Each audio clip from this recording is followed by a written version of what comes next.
Welcome back to the Lowdown with him, answering your questions, no less. Bradley Sickers Evans is the first one. Who came up with the name His Infernal Majesty? Oh, we were studying like the occult back in the day. At the end of the day, I think it was Anton LaVey. Yeah, probably. I think it's like in the preface of a Satanic Bible or something. Something as stupid as that. Since we knew that Black Sabbath stole their name off of a horror film. Right. We wanted something horrific and demonic and crazy. And that was evil. We just opened up a book and that was it. Were there any other alternatives at that time? Yeah, there wasn't. We were supposed to be calling ourselves Black Earth. Because, Black Sabbath, and then they used to be called Earth before. So we thought that would be a great mixture. But I think somebody had used that name already. Yeah, something like that. But picking a band name is, is the toughest thing in the world. Yeah. And then if you try to be too wordy or too clever, it's always going to bite you up in the butt. Stuck with it for life as well. Indeed. But then we just shortened it up at some point because it was just hard for a lot of people to pronounce and remember. Right. So it became a bit more, symbolic. Excellent. Right, Stephen King, presumably not the Stephen King, asks, have you got any... I really like Cujo. Yeah, we appreciate your work. Have you got any special plans for Download Festival? Special plans, maybe like we should have like a survival plan, I think. Yeah, indeed. It's on several levels. But I don't know. Huh? Oh, you mean why survival plan? No. If you leave home, always have a plan. Oh, yeah, true. Car, medicine, firearms. Fair enough. I think the best plan is not to have too many plans because festivals in general are all about improvisation. You have to keep your ears and your eyes open because those are the places where you get to meet a lot of people you might have never seen, or then people you haven't seen in years. You might find yourself in, some other places in the middle of the night. You never know. So that's the cool thing about it, not to make too many plans. And musically, talking about the gig thing, we're not quite there yet. We're trying to figure it out. We're not sure how long the set is going to be, and we want to make sure that we get all the proper details. Are you guys properly sociable then when it comes to backstage at festivals? Well, depending. But, what hour of the night it is? Yeah, I don't think I'm emitting any kind of a social, butterflies. Well, a bit of hermits, I think that Scandinavian people are, pretty quiet. But then again, it's depending who's there. Right. And obviously there's going to be a lot of friends who are not playing. They're, just visiting over. And as you know, the VIP 10 is a pretty entertaining spot to be. It is. It's like a war field, with all those people falling down. All that. It is like the beginning scene of Saving Private Ryan by about midnight. Yeah. Way better. Tanya Jane Burnett asks, when was the last time you saw BAM? That was a long time ago. That was when we played, it was on our previous tour.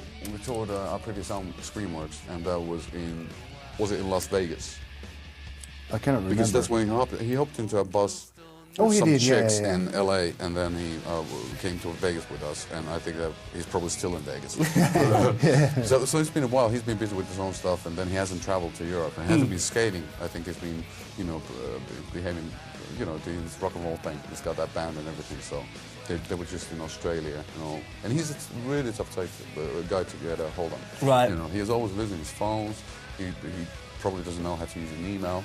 So it's always been a challenge. We had quite a few questions as well about going to the US this time out. Is that a plan on this touring cycle? In general? Yes. Yeah, well, the idea now is at the end of April we're playing a couple of gigs in Germany, doing the Dingwalls thing, then we're playing 8 gigs in the States. Right. They're kind of like the bigger places, LA, New York, San Francisco, Chicago, then go to Canada, Toronto, then Philadelphia. I think that's it. And then the downloady thingy start, and then when the school starts, autumn, that's when the touring starts for us. Excellent. Our rock school. Yeah, school of life. Yes, indeed. And Erin Minnick asks, why did you decide to write and perform in English? Well, because the bands that we like did it. We grew up with the music that was actually, performed in the English language, so probably because of that mainly. And of course, maybe we wanted to expand like a virus, across the borders. So, that's pretty much the only way to do it, I guess. Yeah, there's not very many internationally well-known bands that sing in Finnish. And same with German. It's like Rammstein are probably the only one who's been able to spread their wings and fly. Die Totenhosen never got out of Germany. Yeah. No, not really. So maybe for their holidays. But, Joey Wilcock asks, how do you cope without smoking on stage in the UK? Well, you know, there's a little secret. We do have the smoke machines, and they do have a tiny bit of nicotine in it. So, that's the way to do it. No, not really. Well, we're not sure if that's I believe perfectly anything. legal. You see my gullible eyes like up there? No. We at least in the previous tours, we've had a couple of... we played songs like, let's say, Sleepwalking Past Hope, which is like a 12-minute track, and it's got a real long instrumental bit. So I usually have the time to smoke one or two, but you know, at the end of the day, it's better for the vocal cords not to smoke. And then I was non-smoking for a couple of years, and now I just picked up again. It's a bad habit, but I'll get there eventually. Okay. Cindy Bannock asks, what's your favourite him video? We've made so many. Well, let's say one that's kind of exciting was the Bam Margera directed one for Bird Lab I Loved, with Juliette Lewis in it, because that was our first video in the States, and it was like in Los Angeles and meeting a movie star. And was it your biggest budget at that point as well? No, it wasn't too expensive. Right. No, it wasn't, you know, because it was done by friends for friends, so everything worked out super like do-it-yourself mode. So it was really good, but that was great times with love metal and all that stuff. And videos are so tough because like you don't know, but you never know what you're gonna get. You know, you kind of like.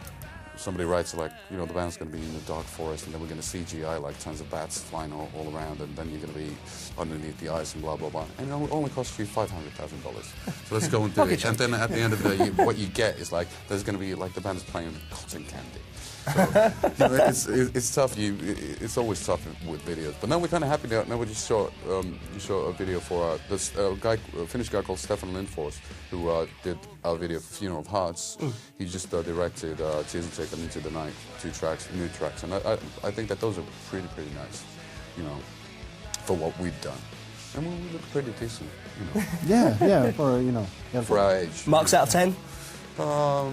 For the looks, not the video. I'm a 5, I think. Yeah. Eva asks, why did you use Malakim alphabet on the cover to Tears for Tape? Well, that was no worries.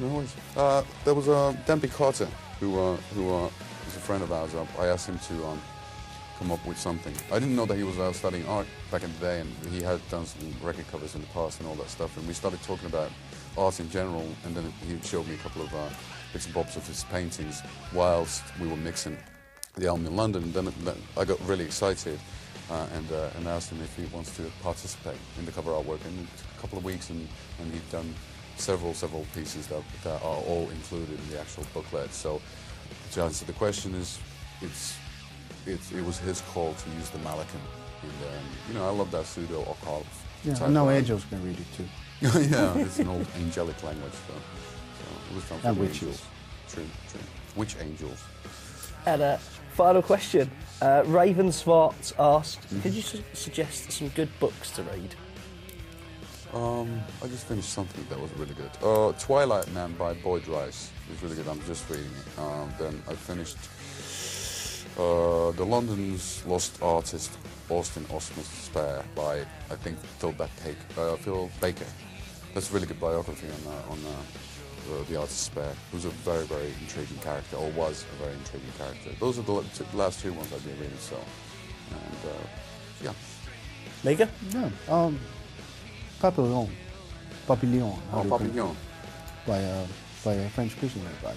It has great tips for, you know, like if you go to prison or a festival. To a festival, or download, how to for save example. your money. Right. Yeah, if you don't want to lose your money, there is only one logical solution for it, which is, I don't know if I can say it on TV, but you know, everybody can read the book and find out.